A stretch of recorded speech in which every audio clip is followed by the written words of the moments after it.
se nós não vencermos o cansaço para adorar a Deus, é porque o cansaço nos venceu, né? E se Ele está nos vencendo em questão às coisas de Deus, é porque a carne já está prevalecendo sobre nós.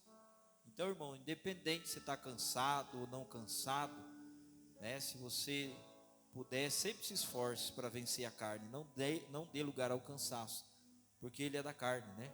Ele é da carne. E todos nós estamos cansados, né? Mas o fato de nós estarmos aqui é porque o cansaço não se fez senhor da nossa vida hoje. Glória a Deus. Deus abençoe os irmãos, viu? Pelo esforço de estar aqui. Sabemos que tem alguém ausente devido ao trabalho, né? Outros por outras coisas, mas eu louvo a Deus pela vida dos irmãos. Glória a Deus. Irmãos, eu quero ler convosco Evangelho de Marcos, capítulo 6, versículo 30. Capítulo 6 do Evangelho de Marcos e o versículo 30. A primeira multiplicação dos pães e peixes. Glória a Deus. Amém? E os apóstolos ajuntaram-se a Jesus e contaram-lhe tudo, tanto o que tinham feito como o que tinham ensinado. E ele disse-lhes: vinde vós aqui à parte, a um lugar deserto, e repousai um pouco, porque havia muitos que iam e vinham e não tinham tempo para comer. E foram só num barco para um lugar deserto. E a multidão viu-os partir, e muitos os conheceram, e correram para lá, a pé, de todas as cidades, e ali chegaram primeiro do que eles, e aproximavam-se deles. E Jesus, saindo, viu uma grande multidão, e teve compaixão deles, porque era como ovelhas que não têm pastor, e começou a ensinar-lhes muitas coisas. E como o dia fosse já muito adiantado, os seus discípulos se aproximaram dele, e lhes disseram: o lugar é deserto, e o dia já está muito adiantado. Despede-os para que vão aos campos e aldeias circunvizinhas, e comprem pão para si, porque não têm o que comer. Ele, porém, respondendo, lhes disse: dai-lhe vós de comer. E eles disseram-lhes: iremos nós e compraremos 200 dinheiro de pão para lhes darmos de comer? E ele disse-lhe: quantos pães tendes? Ide ver. E sabendo ele, disseram: 5 pães e 2 peixes. E ordenou-lhes que fizessem assentar a todos em grupos sobre a erva verde. E assentaram-se repartindo de 100 em 100 e de 50 em 50. E tomando ele 5 pães e os 2 peixes, levantou os olhos ao céu, abençoou e partiu os pães e deu aos seus discípulos para que os pusessem diante deles, e repartiu os 2 peixes por todos. E todos comeram e ficaram fartos, e levantaram 12 cestos cheios de pedaços de pão e de peixe. E os que comeram os pães eram quase 5.000 homens. Glória a Deus. Amém? Os irmãos podem nos assentar. No Evangelho de Mateus, no capítulo 14, versículo 13, também fala dessa passagem, né? E em Lucas também, capítulo 9, versículo 10, fala também. E em João 6, capítulo 1, o versículo 14, fala também desta passagem, desta multiplicação dos pães. Mas, irmãos, eu atentei em falar um pouquinho sobre isso aqui em Marcos, neste Evangelho, porque Marcos, ele, como eu disse, irmãos, algumas outras vezes que eu preguei aqui, dá a entender que Marcos, ele tem uma visão assim, bem amplificada a respeito do fato ocorrido, do acontecimento, da história que aconteceu por intermédio de Jesus. E neste texto aqui no versículo 30, a Bíblia diz que os apóstolos se ajuntaram a Jesus e contaram para Jesus, né, tudo o quanto eles tinham feito e como tinham ensinado. Jesus deu autoridade aos apóstolos para que eles estivessem ensinando a palavra de Deus, né? Jesus deu poder aos apóstolos para que eles expulsassem demônios, para que eles curassem os enfermos, para que eles levantassem os mortos, né? Ressuscitassem os mortos. Jesus, ele capacitou os seus apóstolos de poder. Em outro evangelho, quando os apóstolos retornam desta missão que Jesus deu, eles voltam todos alegres, atônitos, né? Falando com o Senhor que os mortos eram ressuscitados, que os cegos viam, né? Os surdos ouviam, os mudos falavam, e que também os demônios lhes eram sujeitos, né? Até os demônios estavam sujeitos a eles, e eles estavam muito alegres pelo que havia acontecido por intermédio deles, né? E pelo poder que Jesus outorgou a eles, para que eles fossem e fizessem essa grande obra. E quando eles vêm todo alegre para o Senhor fala para eles: alegrai-vos não por isto, mas alegrai-vos por estar o vosso nome escrito no livro da vida. Louvado seja o nome do Senhor Jesus. Não tem maior alegria para o crente, irmãos, senão saber que o seu nome está escrito no livro da vida do Cordeiro. Glória a Deus. É porque é o nosso nome escrito no livro da vida que nos livra do juízo que está por vir e que virá, né? Então é o nosso nome escrito no livro da vida. O nome no livro da vida pode também ser apagado. Pode ser apagado, né? Quem se lembra de Moisés? Quando Moisés estava no monte e falando com Deus, Deus falando com Moisés, o Senhor fala para Moisés que vai destruir o povo de Israel pela desobediência deles, pela rebeldia deles. Então Moisés, ele pega e intercede pelo povo de Israel diante de Deus. Naquela hora, Moisés fala para o Senhor: Senhor, o que dirá as nações que o Senhor tirou o seu povo do Egito e trouxe para esse deserto para morrer aqui, né? O que dirá os povos, as nações? E se for para o Senhor acontecer, se for para isso acontecer, risca o meu nome também do teu livro, né? Então Deus ouve a intercessão de Moisés pelo povo de Israel, e Deus se compadece do povo. Por intermédio da intercessão de Moisés ao Senhor, o povo não perece, né? A não ser os rebeldes e desobedientes. Esses pereceram no deserto, porque tentaram o Senhor. Eles tentaram o Senhor. Mas Tiago diz que o Senhor não pode ser tentado, né? Pelos homens, e também a ninguém o tenta o Senhor, né? Todavia, irmãos, o Senhor não pode mesmo ser tentado pelos homens. Mas há um mandamento escrito na lei de Moisés, nos 10 mandamentos, que está escrito assim: não tentará o Senhor teu Deus, né? Então Deus não pode ser tentado pelo homem para ceder à tentação do homem, mas o homem pode tentar a Deus, tá? Mas quando o homem tenta ao Senhor, o homem corre o risco de perecer, porque Deus não aceita ser tentado pelo homem. Deus não é homem e não é, irmãos, como nós. Deus não se deixa escarnecer.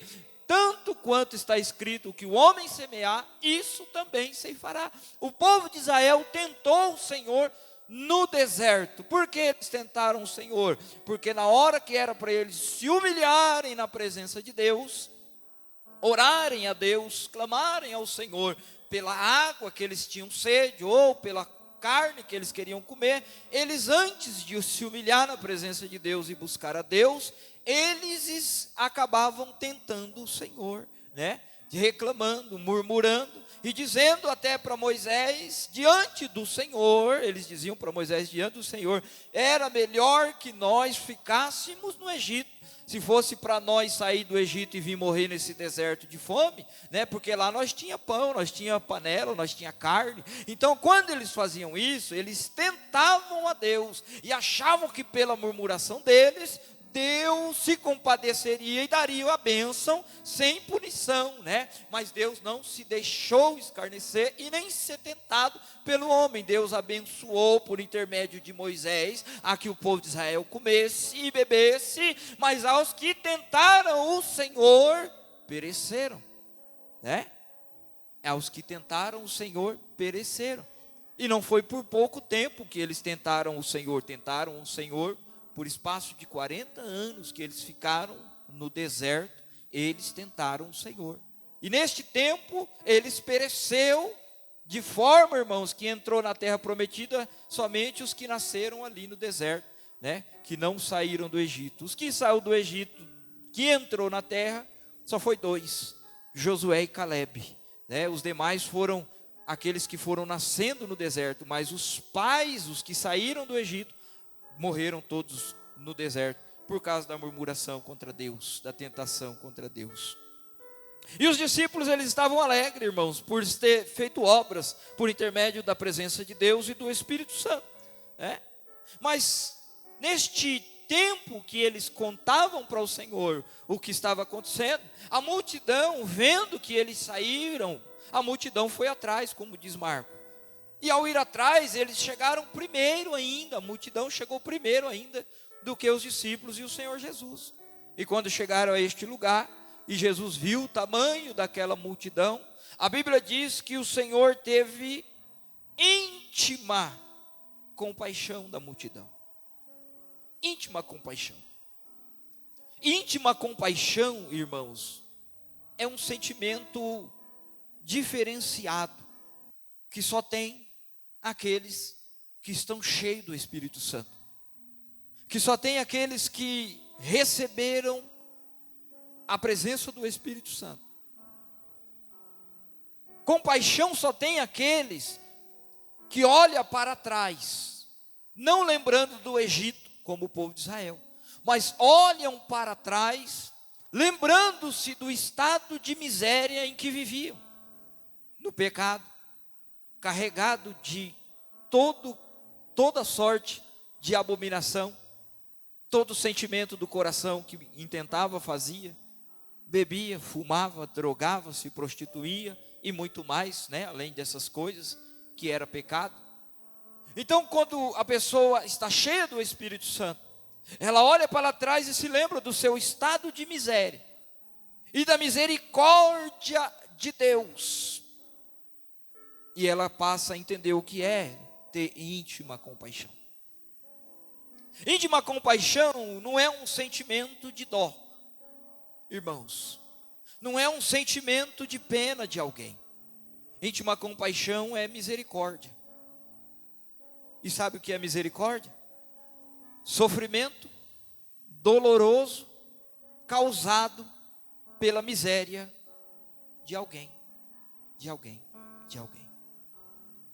Deus, ele é misericordioso, porque a nossa miséria humana, pecadora, causa em Deus um sofrimento doloroso, que move o coração de Deus a nos ajudar. E as misericórdias do Senhor, elas não têm fim. E é o que o Senhor Jesus veio nos ensinar, porque lá está escrito em Mateus, no começo do livro, do capítulo 5 em diante, se não me falha a memória: bem-aventurados misericordiosos, porque eles alcançarão misericórdia. Então você e eu e nós termos misericórdia de alguém é quando nós vemos a miséria que a pessoa está vivendo, e nós temos um sentimento doloroso, que nos causa tristeza, angústia, e muitas das vezes aflição interior, por causa do sofrimento que a pessoa está passando, por causa daquele sentido, aquela vida de miséria que ela está levando. É você ver alguém deitado na rua e você olhar para aquela pessoa que não tem uma casa, não tem um prato de comida, não tem uma família. Muitas das vezes está ali bêbado, né? Porque ganhou algum dinheirinho, pediu, se encheu a cara, depois ficou caído ali. Antes nós olharmos e falar: mas está assim porque quer, está assim porque é sem vergonha, está assim porque não trabalha, está assim por causa disso, por causa daquilo. O Senhor Jesus, ele não olhava para isso. O Senhor Jesus, ele já olhava o estado de miséria da pessoa, e ele sentia uma íntima compaixão pela pessoa. É esse sentimento que o Senhor Jesus quer que nós tenhamos. É esse sentimento que eu preciso ter em meu coração, e você também. De nós, irmãos, não julgarmos alguém pela vida que ela está levando, que ele está levando, mas é nós olharmos, irmãos, e deixar o julgamento para Deus, porque Deus conhece os intentos do coração. É nós olharmos com um olhar de íntima compaixão. a ponto de nós intercedermos em oração, pedirmos misericórdia. Senhor, tenha misericórdia, livra, Senhor, opera nesta vida. Eu sei que o Senhor tem um tempo para fazer algo, e eu sei que através da minha oração depositada no trono da graça, o Senhor pode dar um livramento para esta vida. O Senhor pode sarar esta vida. O Senhor pode renovar, restituir esta vida. Talvez, irmãos, talvez não. É este o sentimento que Jesus quer de nós. Porque a Bíblia diz assim: nada julgueis antes do tempo, até que o Senhor venha, e Ele mostrará os desígnios do coração de cada um.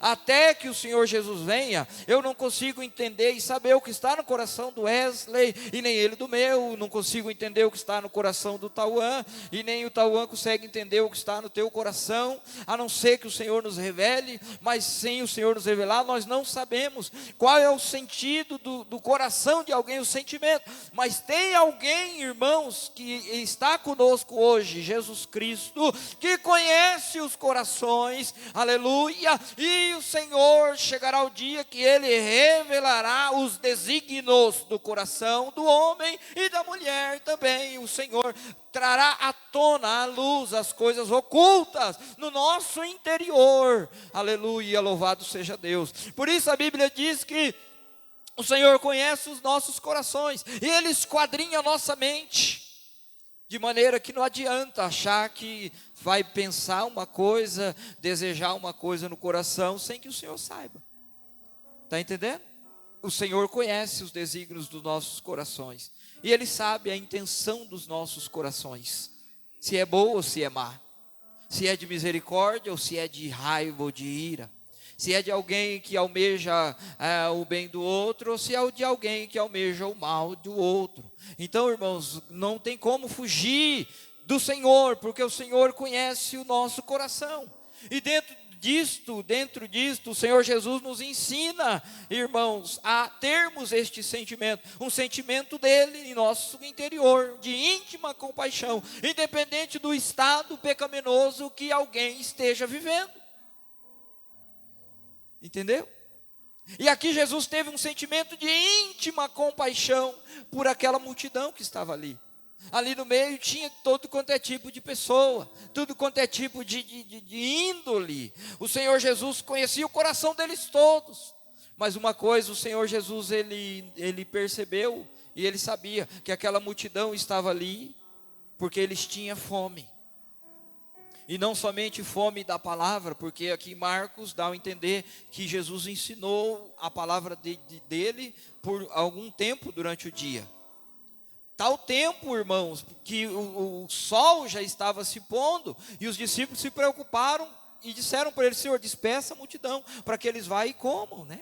E Jesus fala: então vocês, dê a ele de comer. Dá a entender assim que Jesus fala: vocês estavam tão felizes, né? Expulsaram demônios. Isso é conjectura minha, né? Vocês expulsaram o demônio, curaram os enfermos, agora alimenta a multidão. Mas eles tinham poucos pães e 2 peixes para alimentar aquela multidão. Todavia, Jesus, ele não despede ninguém vazio. Ele não despede ninguém vazio. Só sai vazio da presença de Jesus quem não tem fome. Está entendendo? Só sai vazio da presença de Jesus quem não tem sede. Porque ele disse: aquele que tem sede, vinde a mim e beba, que de graça lhe darei da água da vida. E aquele que beber da água que eu lhe der, está escrito, a esta água se fará nele uma fonte de águas vivas, que jorrará para a vida eterna. Sabe o que é isso? Quem tem sede de justiça, vem a Cristo. E quem vem a Cristo, irmãos, vem para conhecer, para beber desta água. E quem bebe desta água, não consegue jorrar outra coisa da sua boca, senão esta água que está bebendo. É por isso que o Tiago, né, em sua carta, ele diz assim, que não saia da nossa boca água amarga e água doce. Ou sai da nossa boca aquilo que é doce, tanto para nós quanto para os que nos ouvem, ou sai a água amarga da nossa boca, tanto para nós que se tivermos em amargura, quanto para os que nos ouvem. Porque da boca dos que estão em amargura no seu coração, só sai coisa amarga. Só sai coisa amarga, irmãos. da boca de quem está em amargura. É fácil você ter esse discernimento. Jesus nos deu discernimento pela palavra de Deus. Ele disse: aquilo que está em abundância no coração, disso fala a boca. Então é fácil você entender o que está em abundância no coração de alguém. Fique perto, escute o que ela fala, para você entender o que tem lá dentro. Fica perto de um crente cheio do Espírito Santo, que lê Bíblia, estuda a palavra, e começa a conversar com ele, lançando sobre ele água amarga, para você ver. O que ele vai fazer? Ele vai começar a te pregar a palavra de Deus. Ele vai começar a te falar da Bíblia. Ele vai começar a te mandar água doce, água doce, água doce. Entendeu? Que crente você é? Que cristão você é? O que você está sendo na tua casa? Da sua boca tem saído água doce na sua casa ou água amarga? Se tem saído água amarga da sua boca na tua casa, todos os que estão perto de você vai estar amargo, vai ter amargura. Se está saindo palavra de Deus, água doce da sua boca, dentro da sua casa, pode ter certeza que ali dentro da tua casa as pessoas vão estar doce, aleluia, porque a palavra de Deus é mais doce que o mel. Louvado seja Deus. A palavra de Deus é doce mais que o mel. O que vive pela fé há de ser fiel, porque Ele nos concede o Emanuel. De mel. É água doce, irmãos. A palavra de Deus é água doce. O que está em abundância no coração, disso fala a boca. E Jesus conhece os corações. E outra coisa, Jesus sabe quem veio aqui com fome. E Ele sabe quem veio passar um tempo. Ele sabe quem veio cumprir um horário. Eu preciso ir no culto, senão o pastor vai me ligar, vai falar alguma coisa comigo. Um culto é só 1h30, rapidinho a hora passa, eu vou lá, né? Cumprir horário. Tem gente que vem na igreja cumprir horário. Eles ficam olhando para o relógio toda hora, porque, né? Então cumprir horário, tem que cumprir horário. Com exceção do nosso irmão que trabalha à noite, né? Daqui um pouquinho tem que sair para trabalhar, ele tem que olhar no relógio mesmo, senão ele perde a hora, chega atrasado. Mas tem gente que não vai trabalhar, né? E está lá toda hora preocupado com a hora, com o relógio, né? Que hora está passando, o pastor não para de falar. Sabe por quê, irmãos? Precisa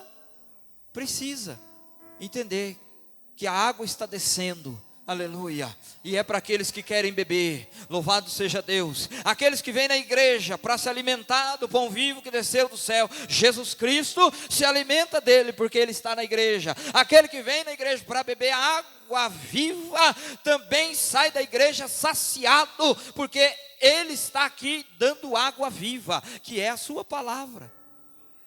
E Jesus reúne toda aquela multidão, e Ele tem esse sentimento de íntima compaixão, sentimento de misericórdia. E Ele faz a multiplicação dos pães e dos peixes. Jesus Ele é o Deus de multiplicação.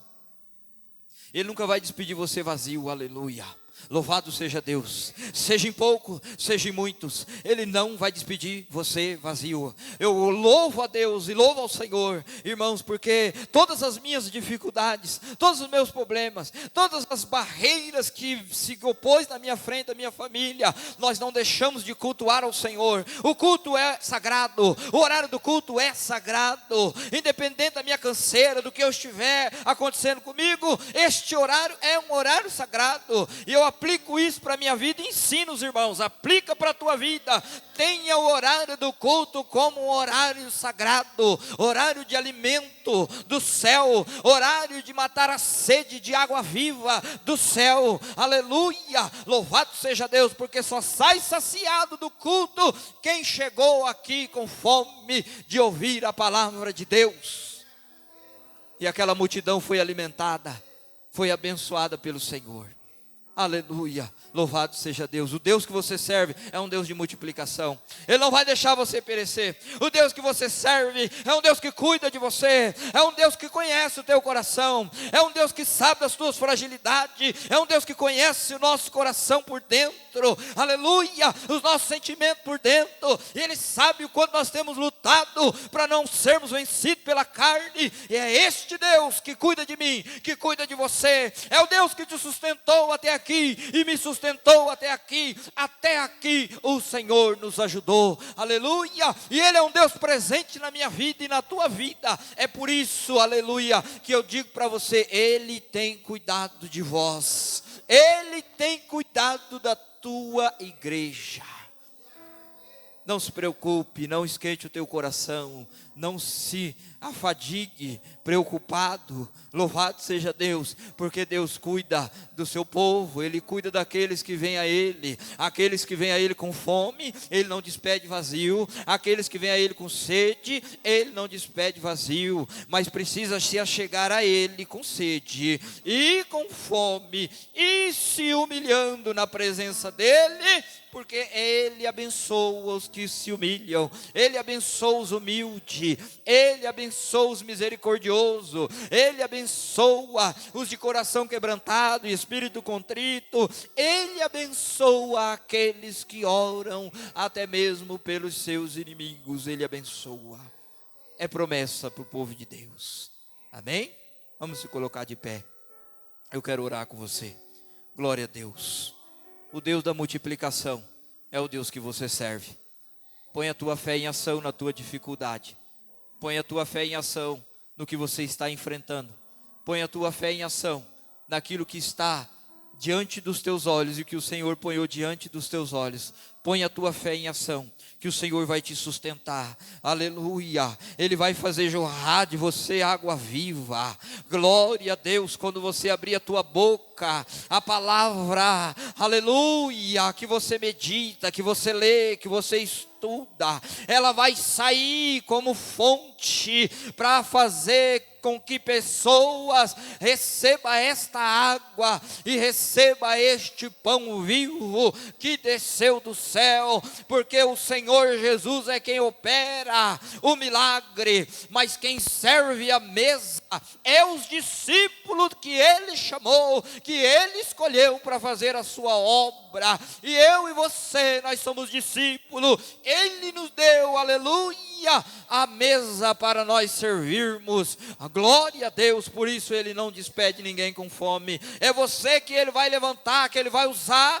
para ser o precursor, o pregador, ministrador da palavra dEle, para que pessoas se alimentem e saciem a sua fome e a sua sede, em nome de Jesus. Grandioso Deus e bondoso Pai, eu oro ao Senhor nesta noite maravilhosa, e nesta minha oração, Senhor, através, Pai amado, da Tua presença, e este grupo de irmãos que aqui estão, eu te peço, ó Deus, usa os Teus filhos como aqueles que vão servir a mesa. Levanta aqui pessoas para servirem a mesa aos filhos, porque o Senhor é um Deus que multiplica, o Senhor é Deus de milagre. Mas eu creio, Senhor, que estás o Senhor levantando pessoas neste lugar para ser, Senhor, aqueles que vão servir a mesa. A tua obra precisa de ceifeiros para a seara. Levanta ceifeiros para esta seara, Senhor, nesta casa, em nome de Jesus. Eu oro ao Senhor para a tua glória, e eu creio que o Senhor assim o fará, porque o Senhor é muito misericordioso para com a nossa vida. Em nome de Jesus, Senhor, confirma a nossa oração para a tua glória. Amém, amém. Glória a Deus. Amém, irmãos. Aleluia.